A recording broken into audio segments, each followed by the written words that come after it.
on his way. He's a bit late, so we will start with Honorable Didmus Baraza. Are you ready? I'm ready. Yes, we'll start with order number 13. We can revert back to order number 12 at the right time. Call it out.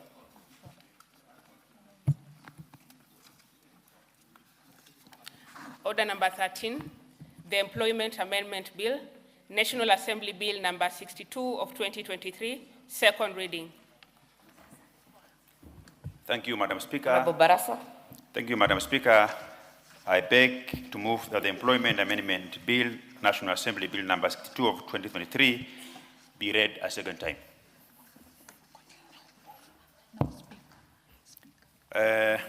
Madam Speaker, the objective of this bill is to ensure that civil servants, people who are employed by government, when they are being transferred from their current station to the other, they ought to be given a notice period, Madam Speaker.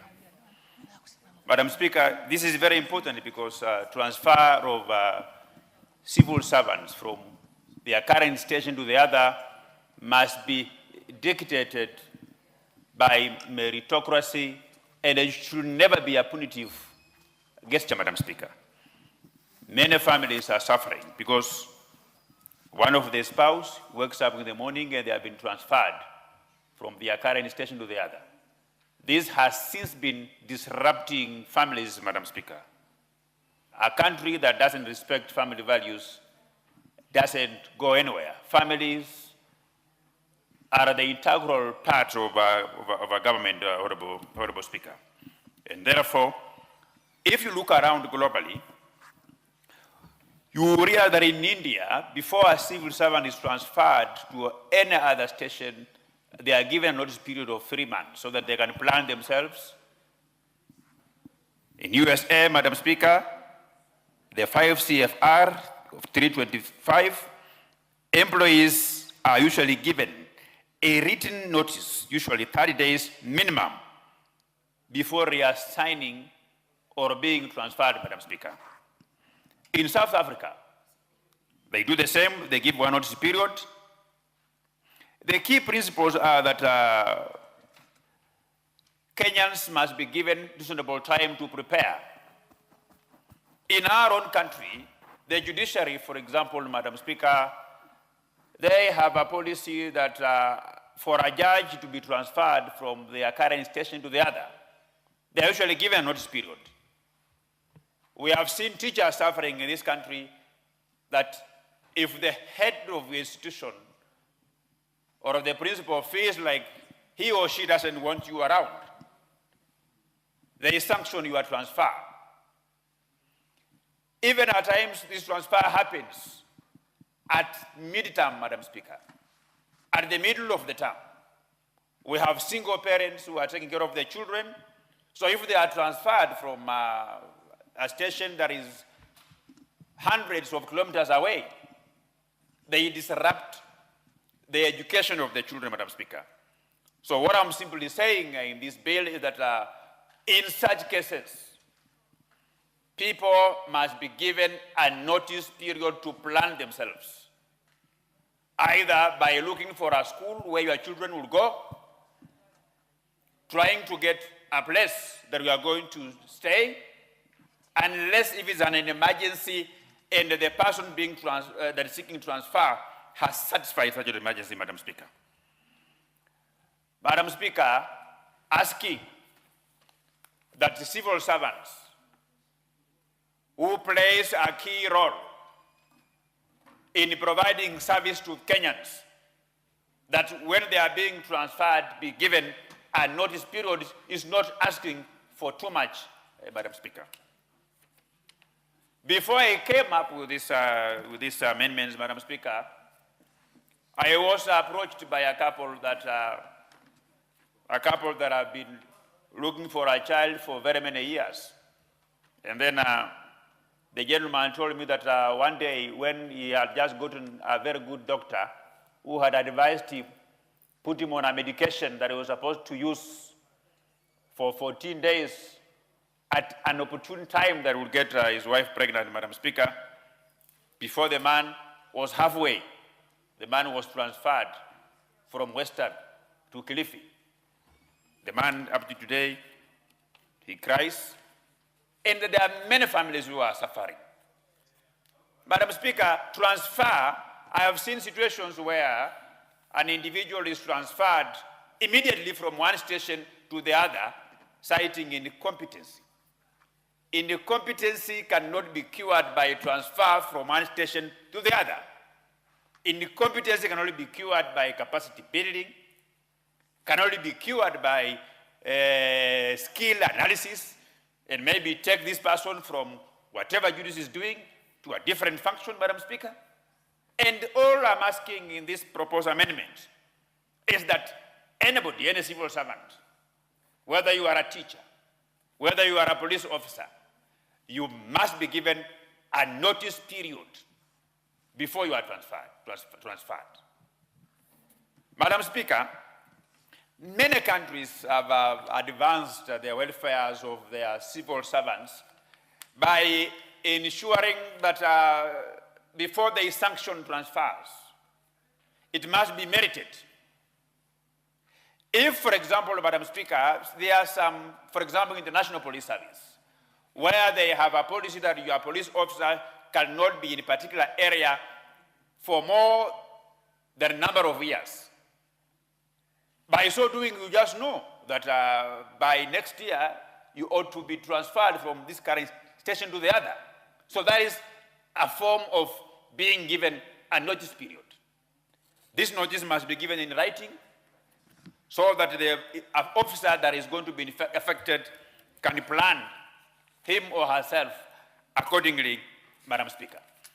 Madam Speaker, one of the cardinal responsibilities of this House is to be able to establish public problems and provide a cure for those public problems. A public problem exists in the manner in which Kenyans are transferred from one station to the other, even on a very short notice period, Madam Speaker, without considering that these civil servants have families, they have children, they have dependents, some whose salaries is not even enough for them to hire a house girl or a houseboy. So they are literally the same people who are taking care of their families. So when they wake up in the morning and then you receive a transfer to a place farther away, without being given a notice period to plan your family, to settle your children, it is punitive, Madam Speaker. Many people have resigned from their current role because they could not fathom the transfer that come like immediately, like abruptly, Madam Speaker. So this is going to streamline the public service, it's going to streamline the civil service, it's going even to motivate the civil service that people will work for this country with the dedication, knowing that nothing will disrupt them, nothing will disrupt their families, and that when time for them to move from the current station to the other, they will be given a notice period where they will plan their family, look for schools for their children, look for some that are on medication, Madam Speaker. They will have been given a number of opportunity to look for a qualified doctor, especially the specialists from around the areas where they have been deployed, Madam Speaker. Madam Speaker, this law will realign the Kenyan civil service with the changing times so that Kenyans can begin to work in a manner that is similar with the citizens of many countries with a comparable jurisdiction, Madam Speaker. Madam Speaker, this bill doesn't have any monetary implications. It doesn't affect implementation of all HR policies, but we are simply asking that the Kenyans deserve some kind of dignity, some kind of respect, some kind of qualified transfer sanctions from their current stations to other stations, Madam Speaker. Madam Speaker, if this bill is approved, and is assented to, it is going to motivate the Kenyan civil servants. It is going to ensure that the Kenyan civil service are going to give it their all in providing services on behalf of the government of Kenya, because many people, many civil servants, they are demotivated because they don't know when they will be asked to move next day.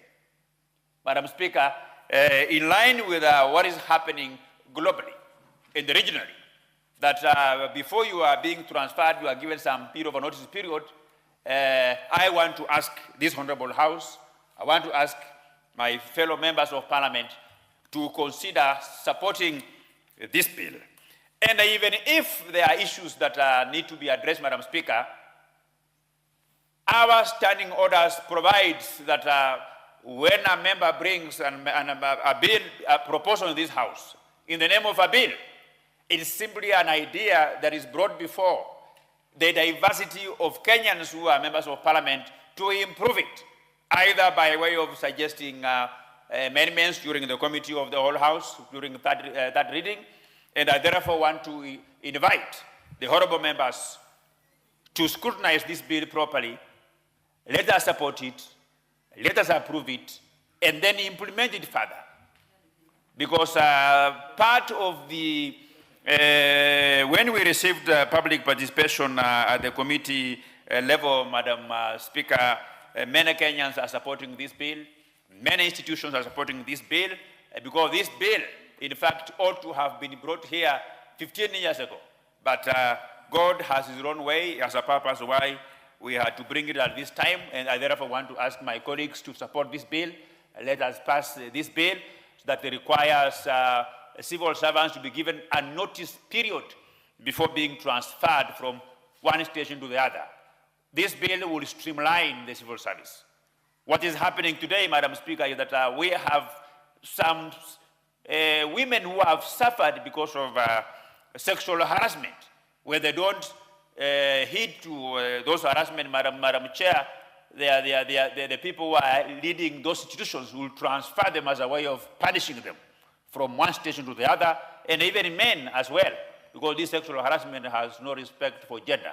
We have men who are being harassed sexually, and as well as women also being harassed sexually, Madam Speaker, and to stop those things that the transfers must, one, be merited, then number two, be given a notice period so that you don't just wake up in the morning, then you are told that you've been transferred from Bungoma to Malindi, or you have been transferred from Kwale to Turkana, so that Kenyans can at least give service to our country in decorum. With these very few remarks, Madam Speaker, I beg to move that the Employment Amendment Bill, National Assembly Bill number 62 of 2023, be read for a second time. I thank you, Madam Speaker. Is your seconder? I ask Honorable Owen Bayer to second.